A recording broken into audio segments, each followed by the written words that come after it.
जे संबंध महाराष्ट्र गेले अनेक दिवस ऐकतोय त्याबाबतची माहिती आम्ही त्यांना दिली आणि त्याच्यामध्ये doctor Sushrut Gaisas, doctor Dhananjay Kelkar, doctor Anuja Joshi, doctor Sameer Jog व श्री सचिन व्यवहारे यांच्यावरती कारवाई करावी ही विनंती कुटुंबांनी त्यांनी केली आणि आता पुढच्या हिअरिंगला ते आम्हाला बोलवतील. पण या सुनावणीमध्ये डॉक्टर गैसास, सुश्रुत गैसास यांना सुद्धा बोलवलं होतं, पण ते अनुपस्थित राहिले, अजून आले नाही.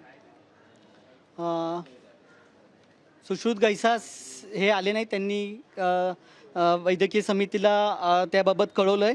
त्याच्यानंतर आमच्या मागण्या ज्या आहेत त्या सगळ्यात महत्त्वाच्या की डॉक्टर सुश्रुत गैसास आणि समिती सदस्यांवर वैद्यकीय नोंदणी रद्द करण्याची प्रक्रिया तात्काळ सुरू करावी.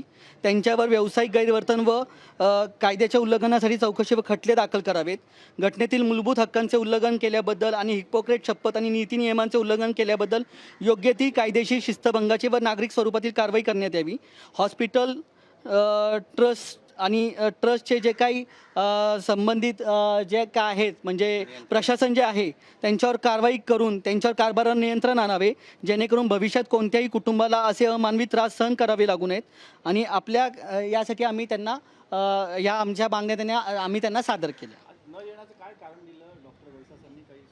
आम्हाला तसं काही सांगितलं नाही, फक्त त्यांनी आम्हाला कळवलं की त्यांनी ईमेलद्वारे कळवलं आहे की मी येऊ शकत नाही आणि त्यांची जी काही बाजू आहे ते जेव्हा अवेलेबल होतील तेव्हा ते ऐकून घेतील आणि जर आम्हाला काउन्सिलनी बोलवलं तर आम्ही आमची बाजू ठेवायला पुन्हा येऊ. आम्ही काउन्सिल पुढं सगळे रिपोर्ट, सगळ्या गोष्टी, आमच्याकडे जे काय असणारे प्रूफ, सगळ्या गोष्टी आम्ही त्यांच्यासमोर ठेवल्यात. हे करत असताना आम्हाला काही गोष्टी निदर्शनास आल्या की हॉस्पिटल ट्रस्टकडनं काही चुकीचे डॉक्युमेंट्स, काही चुकीचे काय म्हणतात त्याला प्रूफ्स हे दाखवले गेले. त्याच्याबद्दलसुद्धा आम्ही आमच्या कायदेशीर याच्याबद्दलसुद्धा आम्ही आमच्या वकिलांकडनं कायदेशीर सल्ला घेऊन त्याबाबतसुद्धा भविष्यात कारवाई करण्यासाठी प्रयत्नशील राहू. आज संपूर्ण चौकशी जर पाहिलं तर 1.5 ते 2 तास तुम्ही एकंदरीत प्रशासकांसोबत होता.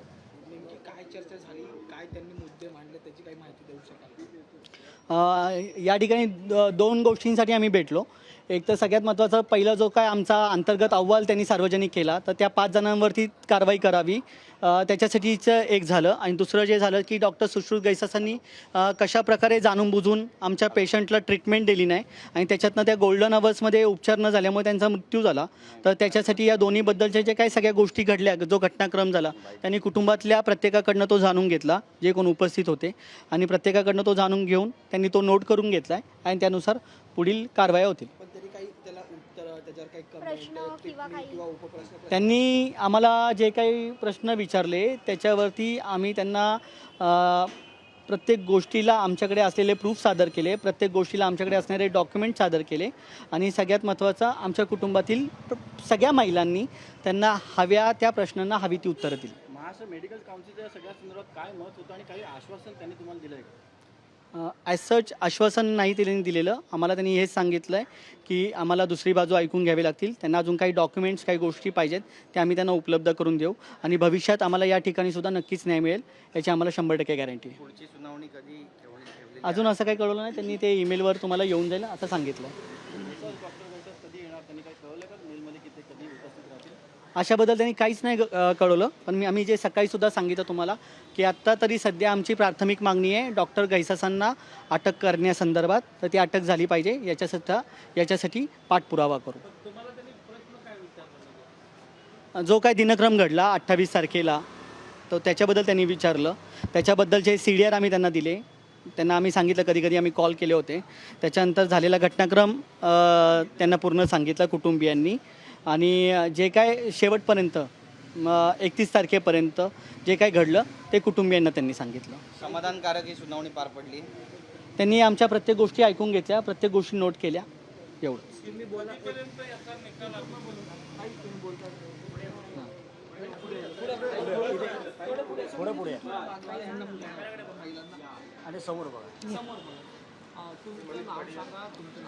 दुर्गा रुद्रकर.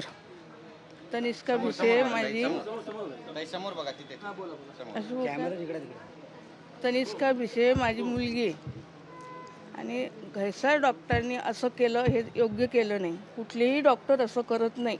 अर्जंट पेशंट म्हटलं की ते ट्रीटमेंट घेतात यांनी असं का केलं पैशासाठी?